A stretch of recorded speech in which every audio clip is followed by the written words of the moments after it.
Hello there, welcome to The Drum. I'm Julia Baird. On tonight's program, Papua New Guinea says Australia has agreed to close the Manus Island Detention Centre.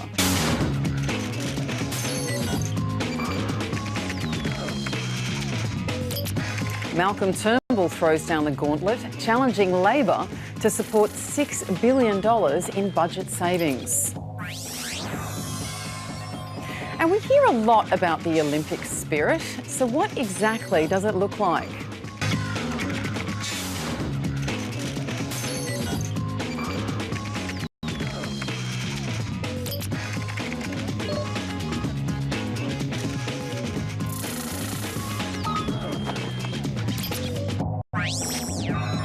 And joining me on tonight's panel, former Age and Disability Discrimination Commissioner Susan Ryan, senior writer at the Australian Shari Markson, and in Brisbane, Ali Kadri from the Islamic Council of Queensland. And if you're on Twitter, you can join us there if you use the hashtag #TheDrum. Prime Minister Malcolm Turnbull has used his first major economic speech since the election to challenge Labor on budget savings. Mr Turnbull vowed to package $6 billion worth of spending cuts outlined in the May budget into one single bill. He says the savings are all things Labor has indicated support for and would force the opposition to approve every measure or vote for none at all. Now, I note that since the election, Bill Shorten has said Labor is going to be constructive. We are going to be positive. A genuine commitment by Mr Shorten to bipartisan support for a responsible approach to the budget can help deliver positive results for the broader Australian community. We will take him up on that. Mr Turnbull says he wants cooperation. Cooperation doesn't involve him telling everyone else what to do. If he just expects Labor to dance to his tune and ignore our values and ignore our priorities, well, he's got another thing coming. Mr Turnbull could improve the budget bottom line dramatically by not going ahead with the $50 billion of tax giveaways that he wants to give large companies. Now, Susan, communication issues aside, is this omnibus bill an effective political tactic to get this legislation through? Well, I'm surprised that it's being presented as all or nothing, because I imagine that Labor would support a great deal of it.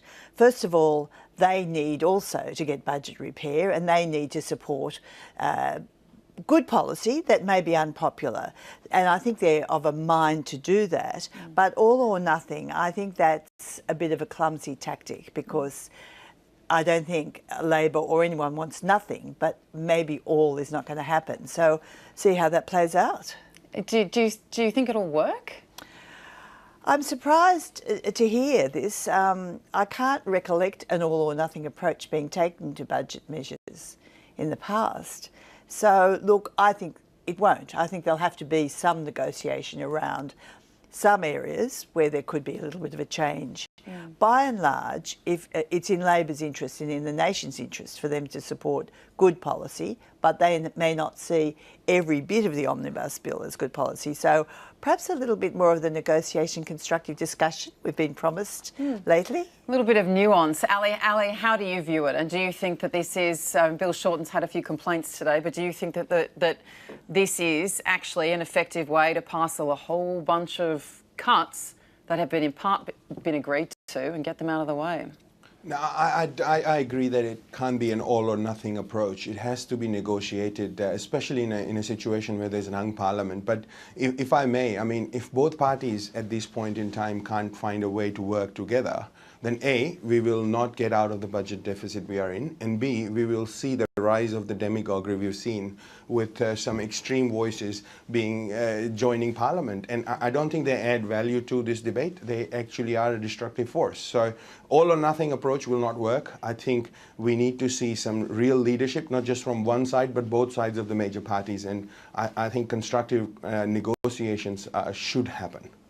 Interesting point that Ali's bringing up, Shari, when he talks about demagoguery, because in the speech today, Malcolm Turnbull warned against protectionism gaining a foothold and addressed the question of how do you talk to the people who feel that they've been alienated by globalisation and they haven't been the winners in some of those larger global trends. Can you see signs that he's trying to do this? It'll be really interesting to see how Turnbull does handle some of the more polarising players in the Senate. I mean, and we're all, thinking Pauline Hanson here. Is he going to completely exclude her, or is he going to have a tactic of, trying to deal with her and negotiate with her? I think it'll be fascinating. Exclude her? It'll be fascinating to see his approach. Well, his views and the views of the majority of Australians, not in that particular area of Queensland, that find her views so repulsive and so shocking. So. But he, with a very slim majority, one seat, he might be politically forced to. I think on this particular, on his omnibus bill, it's going to be interesting to see. It seems like a bit of a wedge for Shorten, but of course Malcolm's in an impossible situation right now where he needs to try and gather some bipartisanship because he could have very well easily have some of his MPs, both in the lower house and in the Senate, crossing the floor on particular issues, which they've already indicated they're going to do. But I agree with that. But isn't then the obvious strategy for Prime Minister Turnbull to negotiate with Labor? Because if Labor supports the bulk of the $6.5 billion, then he doesn't have to worry about the demagogic voices. I mean, that's and goodwill has been expressed on both sides, but we need to see it done now. OK, well, the PM's economic speech was interrupted by protesters angry at the federal government's offshore detention regime. One woman managed to get on stage holding a sign saying, "Close the bloody camps," while others chanted slogans before security guards intervened. The protest came as more than 100 current and former Nauru and Manus Island staff called for asylum seekers to be brought to Australia immediately. They argued a Senate inquiry into abuse claims would not go far enough. We feel it's just another waiting period for everyone on Nauru where, we've got a lot of evidence that's out in the public domain that clearly states that people are suffering and there needs to be action and they need to be brought to Australia. Late this afternoon, Immigration Minister Peter Dutton confirmed he'd met with Papua New Guinea's Prime Minister Peter O'Neill to discuss the closure of the Manus Island Detention Centre. PNG's highest court ruled the detention of asylum seekers and refugees on Manus was illegal in April. Mr O'Neill and Mr Dutton released separate statements on the meeting, but both agreeing Manus would close. Mr Dutton said no one from the centre would be resettled in Australia, but either settled in PNG or returned to their home country. What do you make of this outcome, Ali? And do you think it augurs a new approach when it comes to, for example, Nauru, given that their hand was forced by the PNG constitution? Look, first of all, why do we as a country have to do these kind of crimes with people and then apologize to the stolen generations and the lost generation centuries, decades later?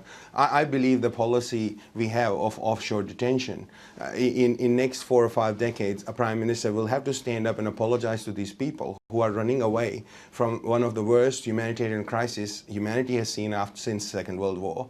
And what we are doing with them is equally worse by locking them up in an indiscriminate, unknown future. Now, it is good that Manus Island detention center is closing, but how can you send people back home when their lives are not guaranteed, their safety is not guaranteed? I mean, somebody coming out of Afghanistan or Syria because of the political persecution and threat to their lives has come to Manus. You want to close the island because the court has told you so, and then you're sending them back to their death just because you don't want them to die at sea? It doesn't make sense.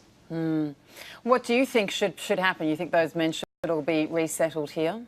I think so. I think we can resettle people. I have spoken to a lot of people who work in settlement sector, and I think within Australia, if we work with the settlement sector, the not-for-profit sector which settles refugees, they have the capacity to settle all these people.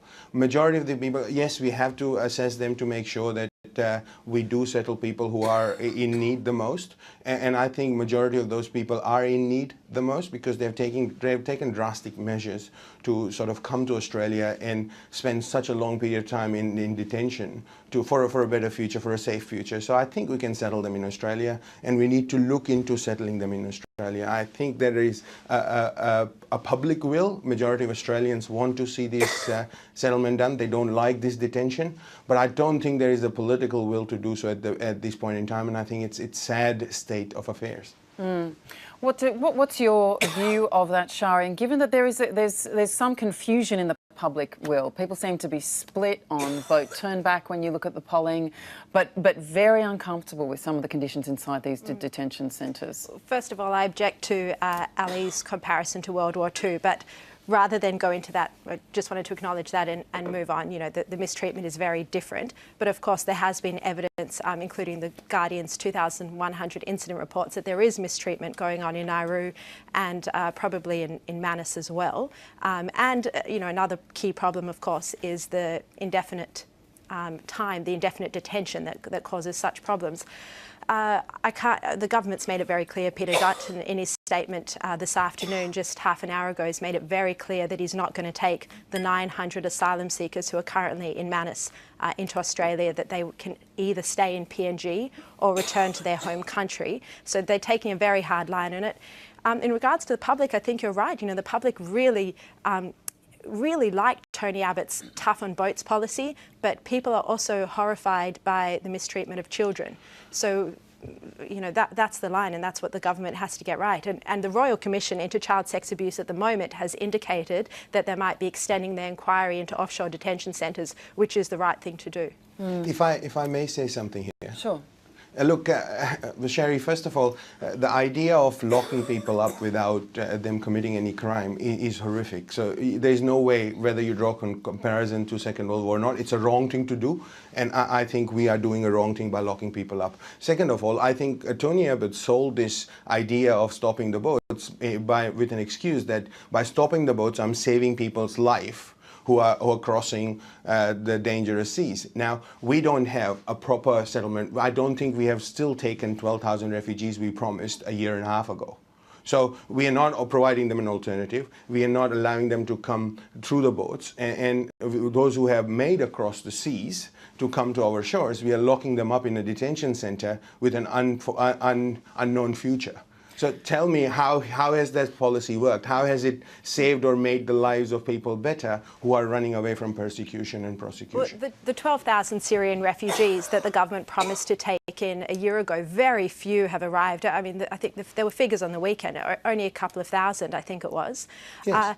And I think there should be transparency over that. You know, why haven't we accepted another 10,000 people? Are there genuinely that many security concerns, you know, terrorism-related security concerns around 10,000 asylum seekers?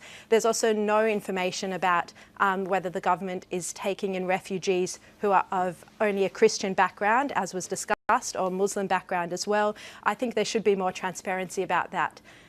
Definitely. And I think somebody needs to talk to Tony Abbott and say, look, you said that you're going to stop the boat to save these people's life, but more and more people are dying overseas and more people are dying across the seas in Europe. You're not saving people's life. You're making the life of people who come here a living hell. All right, well, let's have a look at the political aspect to that. We have people calling for bipartisan solution, which is clearly what is necessary here. We had them in the last election campaign. Really, there was very little point of difference, and the ALP was saying there was no point of difference, although the polling showed that the bulk of their membership does not support that position of offshore detention. Malcolm Turnbull trying to make a point, trying to find a point of difference, and actually, so where does it leave it with the documented abuses of rights? I'm so sorry about your cough. I'll get through it. The documented abuses of rights. We need regional cooperation. That has not worked. It's a very expensive Cambodian deal. Now people like Tony Abbott's going back and saying, well, the Malaysian solution should have been pursued. Where realistically can we go from here? Well, we have to go somewhere. The current situation is not sustainable. Manus will close, and I believe Nauru will fail. It's failed. So what's next? Now, both major parties are saying they can't come here, but they could go somewhere else. Where's that somewhere else? Now, I was interested that former Prime Minister Abbott said, well, maybe Malaysia was worth working on. Maybe they should revisit that. There were issues that the High Court took issues with, but they could be revisited because it's a possibility. It simply cannot go on the way it's going. And interesting that Tony Abbott said that was the indication of partisanship gone wrong, and now that's what... Well, that's right. And I mean, better late than never, I suppose. He admits that. But really, it has to be bipartisan, but it has to be with different processes developed from what is currently available, because we cannot go on like this. There's huge community outcry. Now I think 1,800 academics wrote a letter today, 100 former workers have written letters, and I think the community is understanding that we cannot go on like this. We have to do something different and better. There's something else the community's been concerned about was the issues raised by last month's Four Corners detailing abuse inside Northern Territory juvenile detention centres. Now, this focused our attention on the treatment of young, often Indigenous offenders. Our next guest has represented the kinds of kids that end up in places like Don Dale. Cathy McLennan is now a Queensland magistrate, but fresh out of law school, she joined the Aboriginal and Torres Strait Islander Legal Service. She found herself defending the youngest person ever convicted of murder in the state. Cathy McLennan, welcome to The Drum. Good evening, Julia. Good evening. Thanks for having me. No, thanks for coming on. Now, you've written a book about your experiences, a memoir of your experiences, because you said that we all know the statistics. We know about the incidence of domestic violence in some of these communities. We know about the high rate of STDs in young children, and yet it's not the statistics that make people, stop and think, but the stories that do. Tell us what stories there are that you wanted to tell. Well, I wanted to show the real picture of what really happens in Indigenous communities, because I think that exactly what you're saying, the statistics don't seem to mean enough to us. So I wanted to put real faces to the real issues. I started at the Aboriginal Legal Service a few days past my 22nd birthday. And on the second day I was at the Aboriginal Legal Service, I was on Palm Island, all by myself, and I was standing outside the courtroom and my field officer yelled out something about a murder and then roared off in the Land Cruiser. So I went out the back to the watch house, and there was my client there lying on the floor of the watch house, passed out drunk. And I was going to go back to the courthouse to see the rest of my clients, and then out of the corner of my eye I spotted a tiny little girl in the cell next to him, and she was probably she looked about 5 or 6, and that was my first meeting with my little client Olivia. She turned out to be 10. She had fetal alcohol syndrome, malnutrition. She was living with her alcoholic mother and committing all sorts of little crimes, like stealing $20 here and $50 there. And it was really a very sad story. Eventually they kicked her off Palm Island, and I should add she'd also been a prostitute on Palm Island for drugs. They took her to Townsville, where she continued to commit these offences. She became infamous in the Townsville region, and at one point the local member described her in State Parliament and talked about the situation and asked whether there was any reason why she was not always in custody. And that seemed to be the solution that they had for that problem.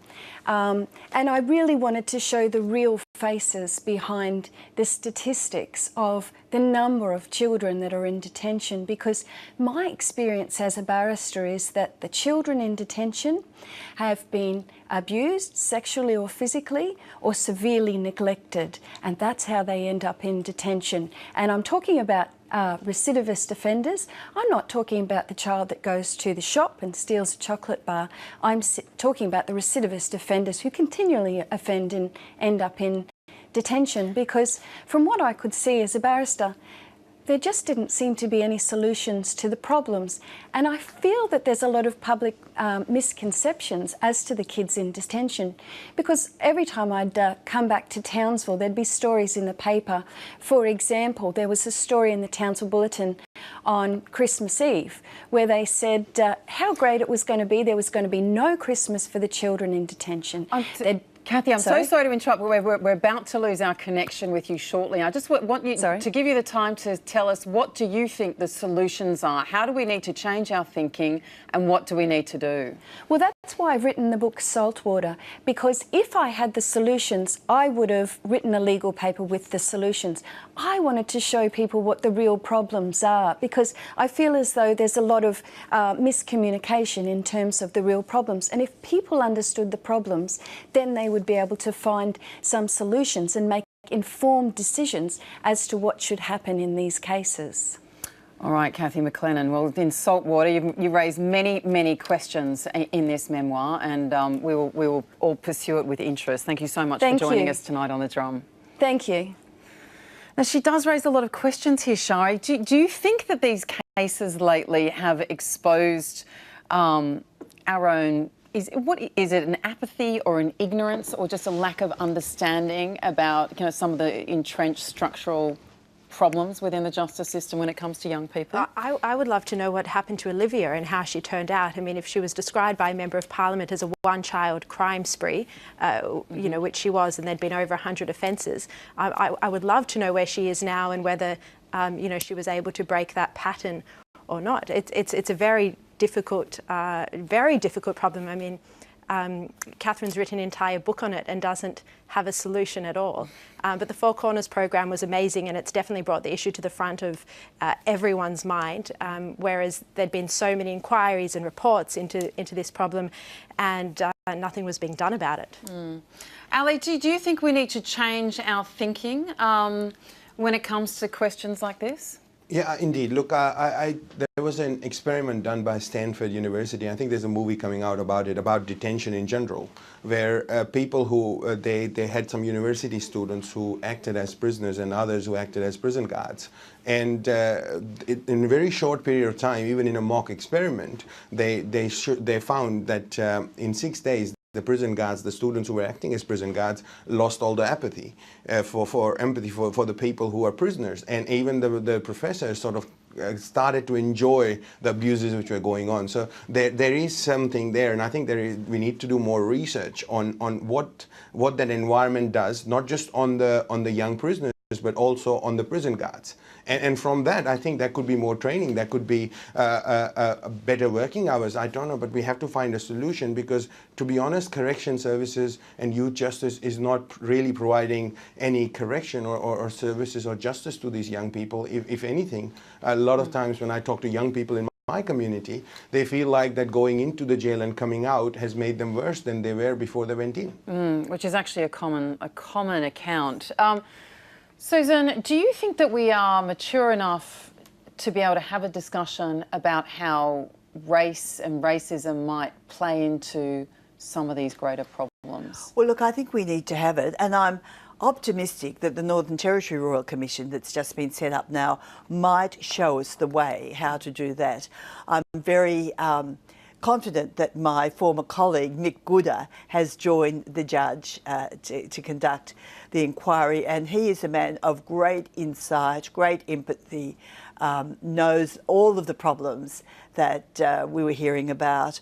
And but were these the same problems that were around when you were in federal parliament? Oh, there seemed to be more. Right. There seemed to be more. Right. I mean, we thought we were, establishing schools and education opportunities, funding Aboriginal legal services. We thought by now everything would have moved forward. Now, a lot has moved forward. There are some wonderful young Aboriginal people coming out of universities and becoming doctors and lawyers and all of these things. So some things have happened, but these kids that are left out of the whole thing and treated so appallingly, remand's not going to do anything for them. And there's a big support for the idea of justice reinvestment, where a community gets funded to invest in these troubled young people. Instead, they get the equivalent of what it would cost to keep them in jail.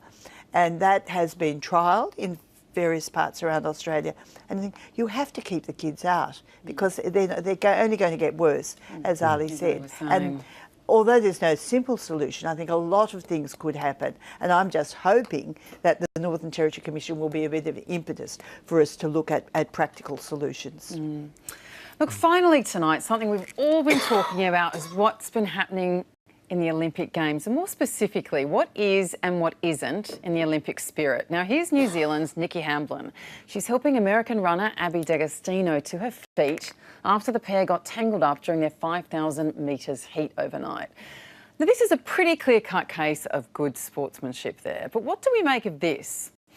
Bahamian Shawnee Miller diving over the finish line to win gold in the women's 400 metres. Now, that move is completely legal and Miller says she tripped, but I don't know if it feels quite right. What do you think, Shari? Well, I watched this live Yep. at work, and when you first saw it, it did look like she dived. Right. You know, it looked like she was that desperate to get over the edge, and I think the rules are that your chest has to be over the line first. So to me, it looked completely like a dive, but then some of my male colleagues dissected all the angles, and they were convinced that she tripped as well.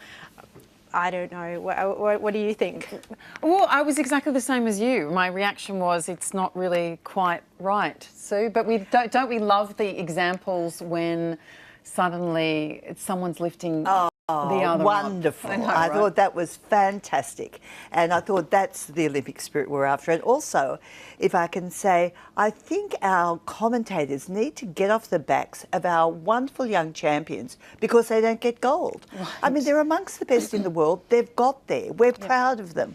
On the day, anyone could win gold because they're all so good and little things can just put one ahead of the other. So this instant, oh, we're gutted, everything's terrible, what a failure. I don't like that either. I like celebration of what they've achieved. Now, obviously a gold's better than not a gold and a medal is better than not a medal, but let's be much more positive and proud of them for being there and being amongst the world's best. So don't you think there is an argument, because there's been this debate about whether we should move forward the Olympic trials because our athletes are peaking at their best at that moment and then their times drop off, whereas in the United States they have the trials, you know, a matter of weeks before the Olympics. So I mean, that is possibly a good argument for bringing it forward. Right. Look, probably you could improve those training approaches. I have no expertise whatsoever, but I do feel for these wonderful young athletes when they've done their best, they've devoted themselves to it for years, they don't get a gold or they don't get a medal and everyone immediately talks Simone about Biles it. getting a bronze and everyone's shocked because it wasn't 5 and gold. they're saying, you know, royal commissions and so forth. I mean, get off their backs, they're wonderful. Ali, have you had any uplifting moments? Yeah, I think, look, first of all, Sherry, you've got a good workplace if they allow you to watch Olympics on the day. It's awesome. I didn't That's the didn't way watch they it roll live. at the Australian. Exactly. I mean, it's a good way to back the national teams, you know, going and competing. But look, the Olympics is always a good moment, you know. I mean, to see all the diversity, all the people from across the world competing in such a wonderful event. I think one of the other things I saw was Usain Bolt cutting short an interview to respect an American national anthem. Giving a respect to another country's national anthem, which is a good thing, good sight to see. We saw an Egyptian volleyball player with a hijab, you know, playing with some other teams in a bikini. So it's good to see that we as human beings are diverse, and despite our diversity and our differences, we can come together and enjoy a sport. And I think that message is what Olympics sends out. And I think that was a powerful image to see, you know, a woman in a burkini or a hijab, given the fact that France, some areas in France are banning it, and a woman in bikini competing and enjoying the sports equally. What a great note to end us on there. Thanks so much. That's it for The Drum tonight. Thanks to Susan Ryan, Shari Markson, Ali Kadri. We'll be back again at the same time tomorrow night and look forward to seeing you then. Good night.